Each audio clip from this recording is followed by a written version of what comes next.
দেখো তো চিনতে পারছো কিনা, কয়েকদিন আগে কিন্তু আমি ফটো দিয়েছিলাম আর বলেছিলাম খুব তাড়াতাড়ি তোমাদের সাথে এটা রেসিপি শেয়ার করব। এটা আমি কি দিয়ে বানিয়েছি জানো?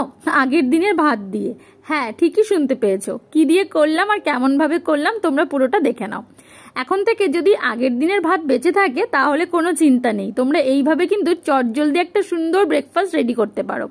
প্রথমে দেখো আমি এখানে একটা বাটি মেপে নিয়েছি, মানে ওই 1 কাপ মতো ভাত ছিল সেটা নিয়েছি, তাতে দিয়েছি 1/2 কাপ সুজি আর 1/2 কাপ দই।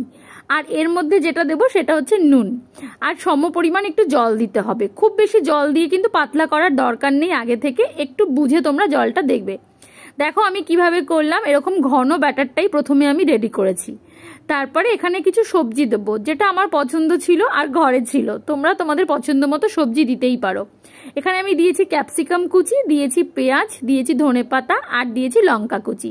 যদি তোমাদের কাছে গাজর বা অন্যান্য যে বেল পেপারগুলো আছে সেগুলো থাকে, সেগুলোও কিন্তু এর মধ্যে দিতে পারো।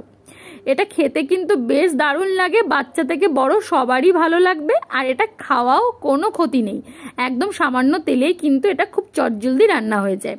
দেখো একটু নুন দিয়ে ওদিকে আমি ওটাকে ভালো করে মিশিয়ে নিয়েছি। আর এবারে একটি তড়কা প্যানের মধ্যে সামান্য একটু তেল দিয়ে একটুখানি আমি সর্ষে আর শুকনো লঙ্কা দিয়ে দিয়েছিলাম ফোড়নে, আর সেই তেলটাই কিন্তু ওই মিশ্রণের মধ্যে ঢেলে ভালো করে মিশিয়ে নিয়েছি।